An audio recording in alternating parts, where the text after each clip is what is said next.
what kind of processes or tools and frameworks do you guys use to go, around these barriers and to ensure the implementation of the sustainability strategy?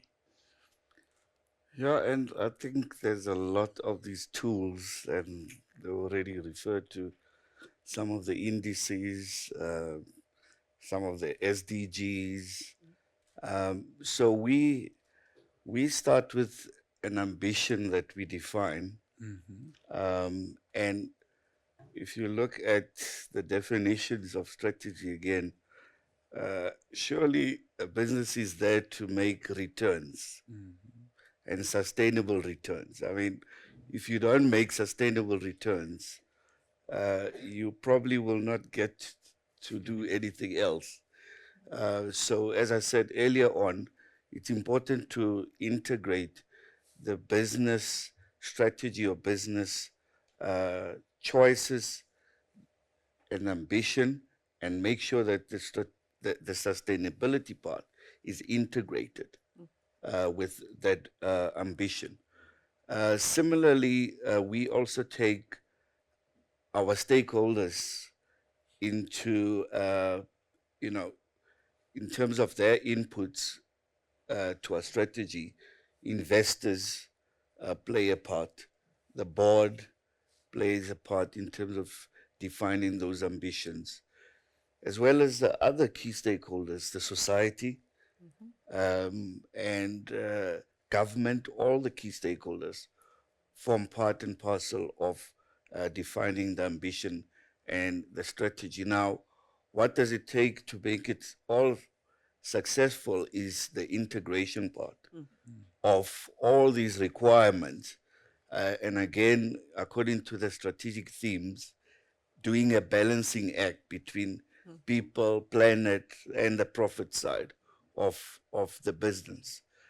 So our framework includes, uh, at business unit level. I think Nick, you spoke about including more people at the lowest level to, you know, have an input into the strategic conversation.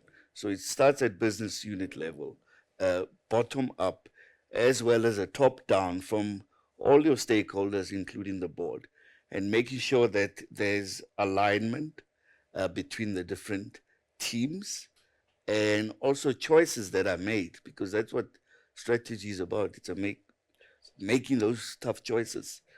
Which business are you going to be in? Which one are you not going to be in? Hmm. And with us, as I said, energy and chemicals, it's about transforming to. I heard Nola you speaking about net zero. That's been one of the drivers of some of our strategic objectives, and it's a real one for us because it means existentially there are some difficult choices that we have to make in the long run. But it's all about top down, bottom up, integrating, as well as making tough choices. Okay. And once that has happened, is to rally the troops around what has been decided on. Thank you. Thank you. Nick, so what about you? What's your experience in this? What kind of process or tools, frameworks do you use and to ensure and go about those barriers that you mentioned before and ensure execution of your strategy? Yeah, I think you said it in the beginning, Fernando, that we hit the jackpot a bit. So we're an agri-processing business, so sort of sustainability is kind of intertwined. So for us, it's more teasing it out and trying to sort it out within our strategy and within the overall strategy. So we have two strategies. Someone said, "Why would you have two in one business?" We have two in one business because basically we're a commodity producer. So we produce sugar and we don't set the price. The raw sugar price is set in New York, and the white sugar price is set in London. And we're far from both of those two places. So the world sets the price, and the price goes up, the price goes down. That's one thing. We're a net exporter, so we're open to the vagaries of the rand. So sometimes we like some of your presidents that make some crazy choices and say crazy things, which make the rand get very weak. That's good for us. And we're not so keen when you get really super efficient and the rand comes back again. But let's not go there. But so we have two strategy maps. So we have a low cost strategy that is focused on getting our unit cost down. So we look at expansion, we look at operational excellence, and then we look at sustainability more at a more granular level there. So sustainability around education, around employment or increased employment, those kinds of things. And then we have another strategy, which is our diversification strategy, where we're looking to get to not just be a basic producer of sugar. So there we're looking at expanding in our ethanol business. We're looking at getting into a much bigger way in power. And then we have the sustainability around that, which is much more than macro level. So it's how do we benefit the country from a power point of view? How do we benefit in some of these other socio-economic areas? And we can do that because we're in Eswatini, we're a big company.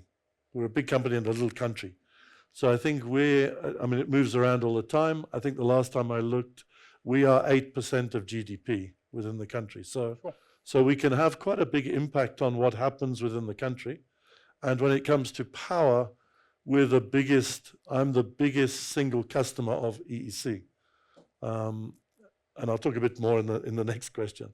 But then how do we then progress that? So we do things like we've got our strategy team that's forever busy on the ground, and then we do not only strategy maps, so we've got 2 of those, but we do visual maps. We have right down to irrigators and weeders who are, some of them didn't get so far in education.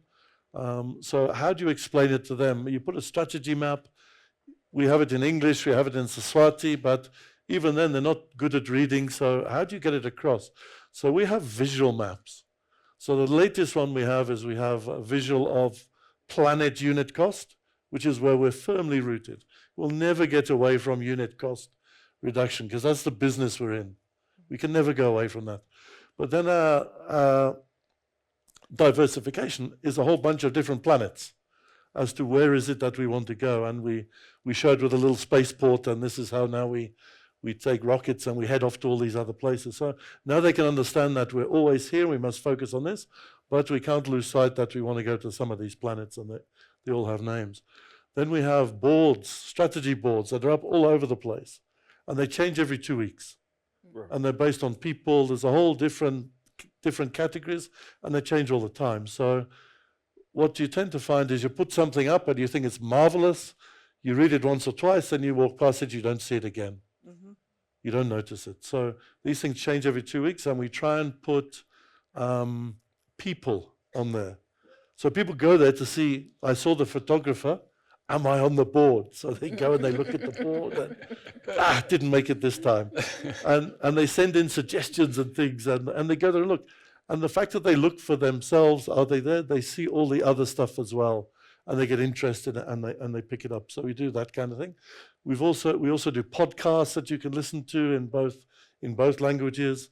There's rolling videos explaining stuff in both languages. So there's lots of visual stuff then that we get out there that helps everyone to understand, because it's fine that us drunkards that go to the Kruger Park and drink wine at the end. That's great. We might understand strategy, and that's fantastic. But if the guy down there making the decision on what to do, if he doesn't know the strategy, he's heading off over there somewhere, when really we should be going this way. So it's important that at every level, all the way through the organization, that we delegate the decisions and they understand the strategy to think and make the right one. And if you can do that in your organization, then strategy becomes quite easy.